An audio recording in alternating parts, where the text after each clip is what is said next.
Alright guys, welcome back. Came out this morning, got this old girl started here. Been on it since probably about 7:30 or so. Obviously we took the other head off. Slid that cam forward enough to get it past those journals and lobes so we can try to knock that lifter out through the bottom, which we did. We were able to do that successfully. The aftermath of it is actually not as extremely hateful as I thought it was gonna be. Get you down here. You can clearly see that well-placed ring right there. Luckily it never made it back up into the lifter bore. So other than that spot there, which I'm gonna have to take some fine sandpaper and get that edge knocked down, I can actually slide a new lifter in there. Not a new lifter, but one of my good old ones. So I know the bore's okay. If we can get it down past that groove right there and get it smoothed out and get it moving freely, I'm confident we can put a new lifter in that cylinder bore and have it be a successful repair without shaving any further material than what's necessary. Just for reference,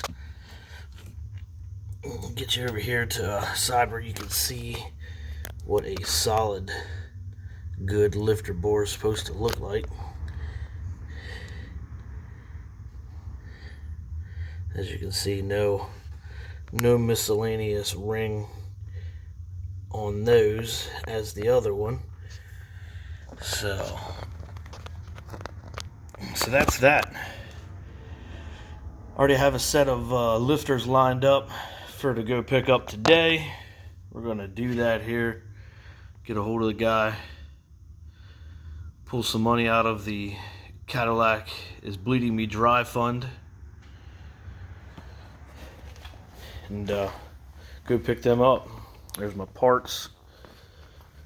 Come over here to the culprit on the workbench. For reference, there is a good lifter which I can slide that down into that bore up until it hit that tiny lip, which I'm gonna gently shave off, probably with a hammer, because I got the shits of fucking with this thing. And then you move on to this guy here,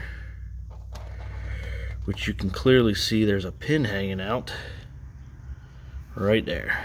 Can't miss it. That's her. That pin slid out of that side into there and stopped. Luckily it didn't make it up into the cylinder wall there.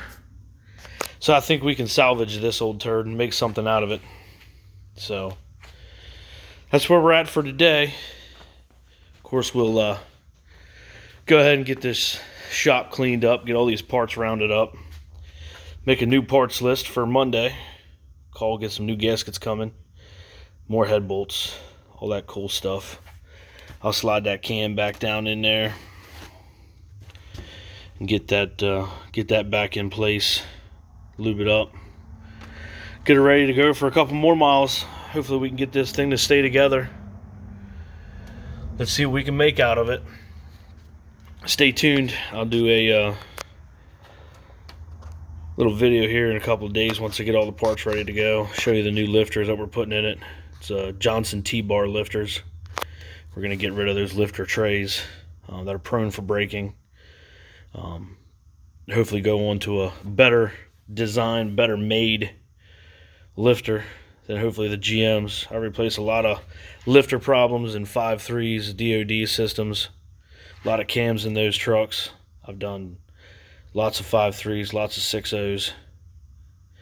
Was never hoping to do it on this car, which I should have known better, of course. I mean, I've done so many of them. It's to the point where I should probably have a whole parts list of what's good to put in these turds and what's not good to put in these turds.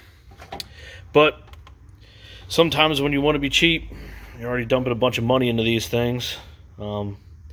Figured another $600-700 for a set of lifters just wasn't really all that necessary. But should have been necessary. Could have cost me a motor. Glad it didn't.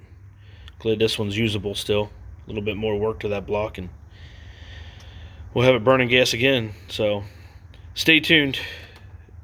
New video gonna land here in a couple days. See you guys.